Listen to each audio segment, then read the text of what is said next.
Hello बच्चों। तो आपने देखा कल हमने अपना मैथिली शरण गुप्त की आपकी अंतिम कविता थी जीवन का अस्तित्व। तो वो हमने पढ़ी, उसकी व्याख्या की। आज हम चलेंगे जयशंकर प्रसाद पर।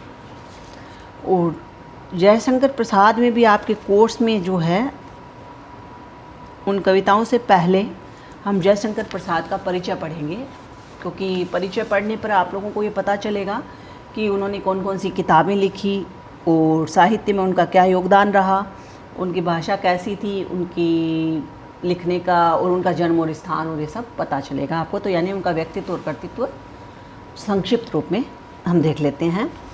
तो उनका जन्म है वो 1889 ईस्वी में हुआ था और मृत्यु उनकी 1937 ईस्वी में हुई थी।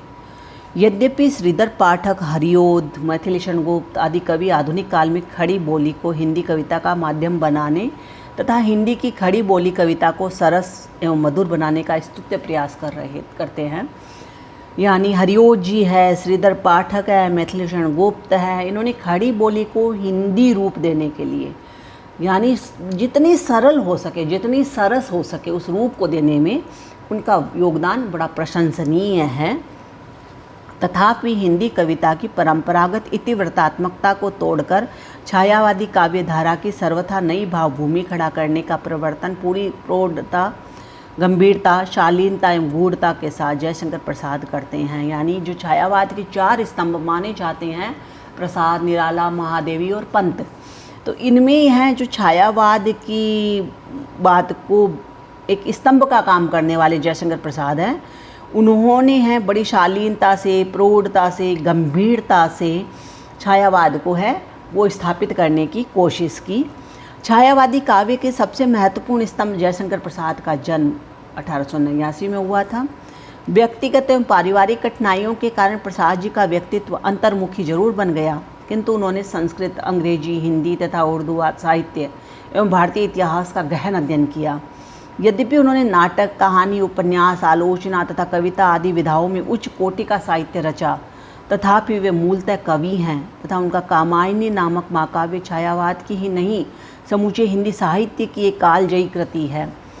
अब ये बात मानते हैं हम कि प्रसाद जी ने नाटक भी लिखे, प्रसाद जी ने उपन्यास भी लिखे, प्रसाद जी ने कहानियाँ भी लिखी और उतनी ही प्रसिद्ध उनकी कहानियाँ रही, उनके उपन्यास हुए, उनके नाटक हुए। और लेकिन जितना उनको कवि रूप में देखा जाता है उतना नाटककार के रूप में है, कहानीकार के रूप में कम देखा जाता है। और उनका मात्र एक जो कह लीजिएगा वो था महाकाव्य, मात्र महाकाव्य, वो था कामायनी। और कामायनी न केवल भारत या हिंदी का ही बल्कि पूरे विश्व की कालजयी कृति मानी जाती है, जिसमें छायावाद की सभी प्रवृत्तियों का संघात हमें पूरी प्रखरता और कल्पनाशीलता के साथ मिल जाता है। यानी छायावाद की क्या क्या झंझावात थे, उन्होंने किस तरह से पदार्पण किया, छायावाद ने किस तरह का उसका कह लीजिए पृष्ठभूमि थी, तो सारी चीज़ें हैं वो हमें कामायनी में मिल जाती हैं। अब उनके ध्रुव स्वामिनी, स्कंदगुप्त, चंद्रगुप्त आदि नाटक देकर वे हिंदी में नाटक की परंपरा को समृद्ध करते हैं। नाटक का जब विकास करते हैं ना बच्चों, लिखा जाता है हिंदी नाटक का उद्भव और विकास बत समझाइए, तब नाटक का जब समझाया जाता है विकास को, तब पहला ही आता है उसमें प्रेमचंद युग, दूसरा आता है उसमें प्रेमचंदोत्तर युग और तीसरा आता है प्रसाद युग। यानी प्रसाद के नाटक से एक नाटक की विधा का विकास का भी एक बहुत बड़ा योगदान रहा। तो इन्होंने नाटक की परंपरा को समृद्ध किया तथा अपने नाटकों में वे भारतीय इतिहास में उन कारणों को खोजने का प्रयास करते हैं जिनसे भारतीय समाज कमज़ोर बना। कंकाल, तितली तथा इरावती उनके यथार्थवादी उपन्यास हैं। तो उनकी देवरथ, सलीम, पुरस्कार, ममता, छोटा जादूगर, गुंडा जैसी कहानियाँ हिंदी कहानी को सर्वथा नया आयाम देती है। काव्य और कला तथा अन्य निबंध के गंभीर निबंध उनके आलोचनात्मक संसार का परिचय कराते हैं। पर प्रसाद जी मूलतः एक भावुक और कल्पनाशील कवि हैं। कामायनी, उर्वशी, वन मिलन, प्रेम राज्य, अयोध्या का उद्धार, कानन कुसुम, प्रेम पथिक, करुणालय, ये इनके काव्य संग्रह हैं। महाराणा का प्रताप, महाराणा का महत्व, झरना, लहर, आंसू आदि उनके प्रसिद्ध काव्य संग्रह हैं। उनकी कविताओं में प्रकृति एक सचेतन उपादान है, यानी उनकी जो प्रकृति है वो थोपी हुई आलम्बन नहीं है, एक सजीव रूप से है, वो उनके काव्यों में देखने को मिलती है। तो मानव के लौकिक और पारलौकिक जीवन की वैविध्यपूर्ण झांकी चित्रित की गई है। उन्होंने अपने काव्य में अनुभूति, समरसता तथा प्राकृतिक सौंदर्य के चित्रण में अहम तथा इदम का, यानी शुरुआत और अंत, अहम और इदम का सफल एवं सार्थक समन्वय करने का प्रयास किया है।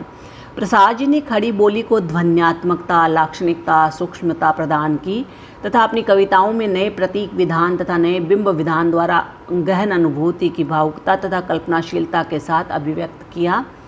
अभिव्यक्ति के सूक्ष्म रूप कल्पनाशील उपादान खोजने में प्रसाद की प्रतिभा अप्रतिम है, इसीलिए उनका काव्य इस युग का श्रेष्ठतम काव्य है।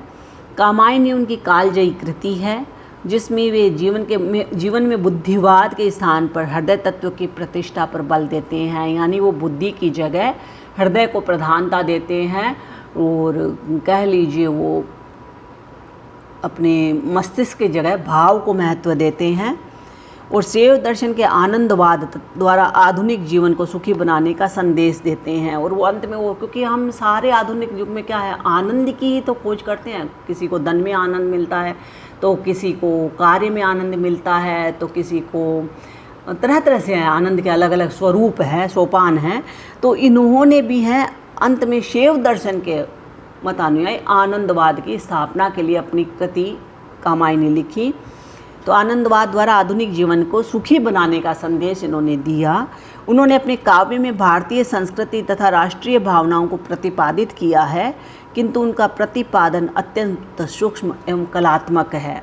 इन्होंने भारतीय संस्कृति और परंपरा को तो, राष्ट्रीय भावनाओं को तो प्रतिपादित किया, लेकिन वो इतनी सूक्ष्म है, इतनी कह लीजिएगा जल्दी समझ में आने वाली। जैसे आप पढ़ते हो मैथिली शरण गुप्त को तो जल्दी समझ में आ जाते, दिनकर पढ़ोगे जल्दी समझ में आ जाएगी उनकी राष्ट्रीयता। इनकी राष्ट्रीयता इतनी जल्दी समझ में नहीं आती है और बड़ी ही खूबी से उन्होंने उसको तराशा है। तो ये तो था आपका परिचय जयशंकर प्रसाद का। अब हम व्याख्या कल करेंगे। धन्यवाद।